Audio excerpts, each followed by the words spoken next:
And there's a guy that just had a draw his last fight, right? Mm-hmm. So then, what are we talking about? It ain't really nothing to even talk about. It is what it is. I ain't tripping. You know, it's funny to me. It's all jokes. A lot of people go in there and they're very obedient to Tank's power, and Lamont wasn't there that night. Lamont wasn't having it, and he said he wasn't having it. He said it before. Y'all tripping. Y'all must be really like tripping. So make it rough for anybody. But you know, Tank is a different animal too. So it's a great fight. That's why everybody want to see it. We can't just look at it and say, oh, he gonna win. Oh, he gonna win. Shakur Stevenson believes Gervonta could face serious trouble in his rematch against Lamont Roach. He recalls how Roach already gave Tank a tough challenge in their first bout. Stevenson warns that if Davis isn't fully prepared and at his best, the fight could turn disastrous. He also respects Roach's skills, stating he's not an easy opponent, making this rematch one of the most dangerous tests for Tank. They announced it today? So what do you think, considering you were one of the handful of people to pick Lamont Roach, giving him a tough fight? What do you think it's dangerous for him to go back in there and fight Lamont. I think Lamont is a hell of a fighter. I can see that going left. So he better be on his A game.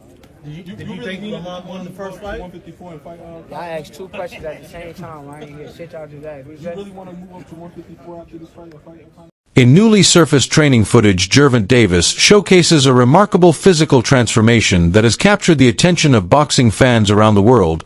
He appears more muscular and intense than ever before, exuding confidence and focus as he moves through intense drills with his team. His body language, along with a cryptic tweet that reads, "Somebody is in trouble," has sparked widespread speculation. Fans interpret this message as a warning to Lamont Roach or anyone else standing in his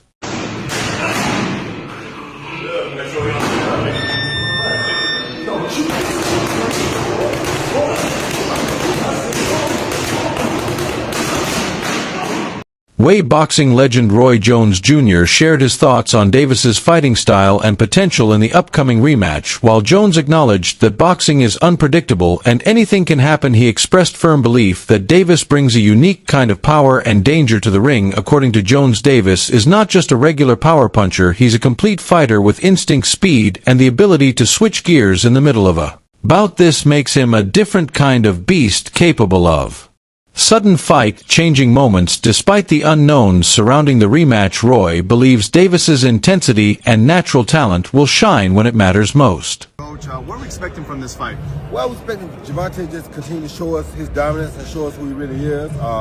It's really a coming out party for Roach, but we kind of haven't seen him a lot. So he gets to show people what he has too. And usually when you get two guys who are boxers as amateurs, it's going to equate to a good fight for the first few rounds.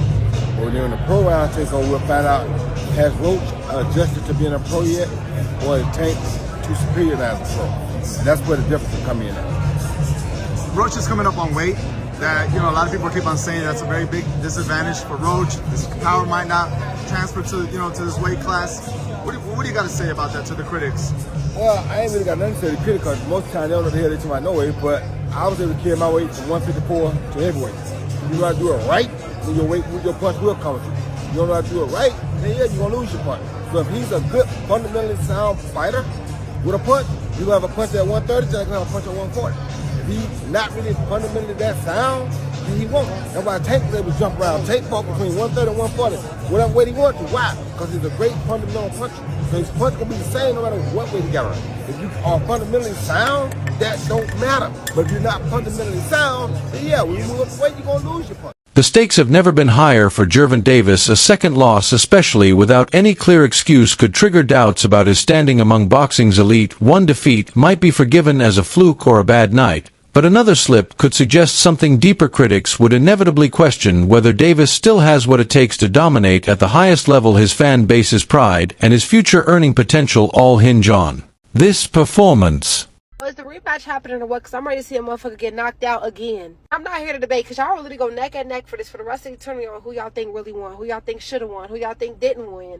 This is probably one of the biggest debates that will never be solved. Well, they put up a good fight, I'm not going to lie, y'all, but damn near seemed like it was set up for them to have another match. Because exactly what Lamont did to Tank the whole first half, that's what Tank did to Lamont the whole second half, so what the fuck? It literally went neck for neck. I feel like it was a tie in my opinion. So hard to even say that though, because you just see so much demolishment from one, and then for it to flip to the other, and it just had your mind like, what? It's really had your mind blown, like what the fuck? I feel like when it came to the decision of the fight, a lot of people were real biased. A lot of people definitely went off of just their personal opinion of the person, their history of liking the person, not off of the fight itself. I will admit that really going into this fight, the first time, I thought Lamont was going to get his shit knocked off. I thought Tank was going to do him in. Now, although Tank did really show him something at the second half, I'm not going to lie, Lamont had him. He stuck with him the whole 12. If you know anything about boxing, especially boxing a motherfucker like Tank, you know that it's to flex the last 12 rounds just as much as it is to beat a motherfucker. The fact that Lamont lasted 12 rounds with him was really getting up, I'm not gonna lie, stinging shit, all 12. It showed that this next match gonna really show who the fucking winner was. I do gotta say, Tank probably gonna come ready for him, but the fact that Lamont came ready for him,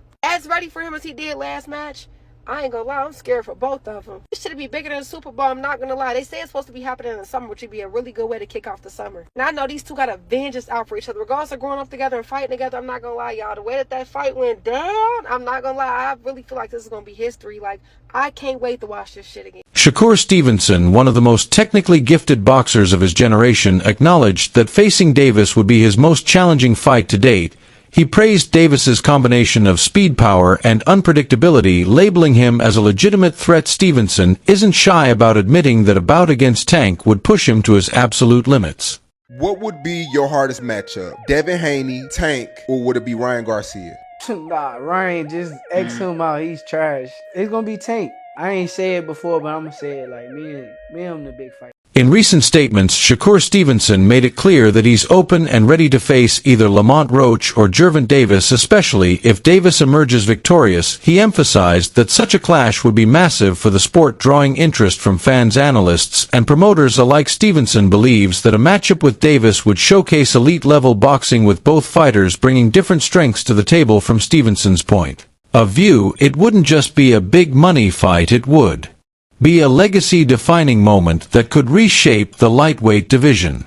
Me and Tank, it's the biggest fight in the world. Yeah. Like, it's gonna be the biggest boxing fight in the world when it happens. I can see it happening not too far in the future. Really? I can see it happening. I don't think, like, I think Tank will sign that contract.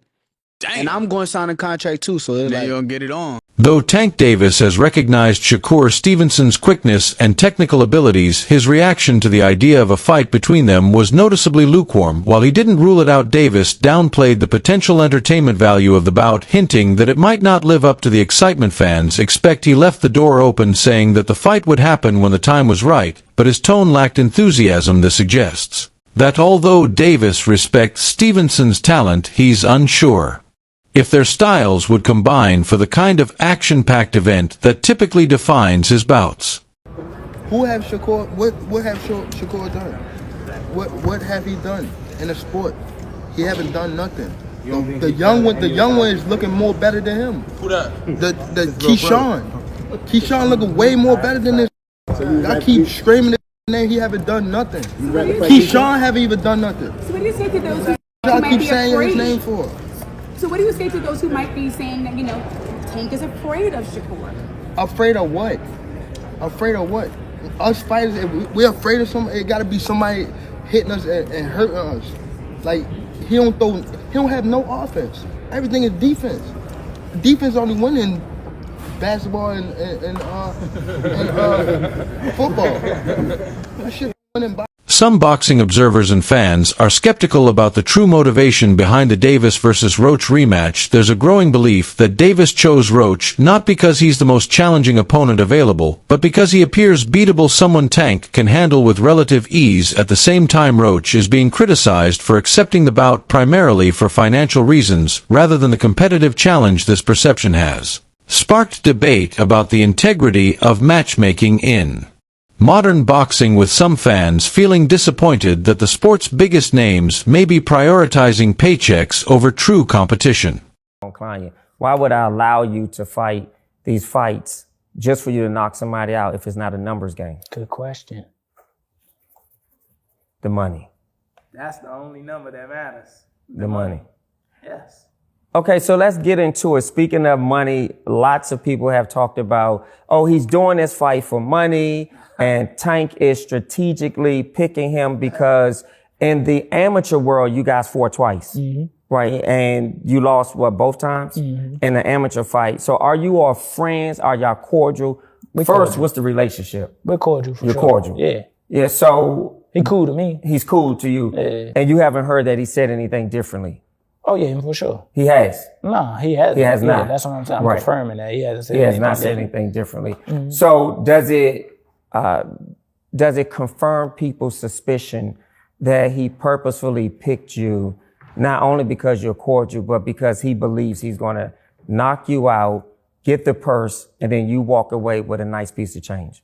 I mean, you're in the wrong game if you don't think you're going to beat everybody. Like, anyway, but if you're saying specifically pick me because I'm going to be an easy cakewalk, everybody in the world knows that's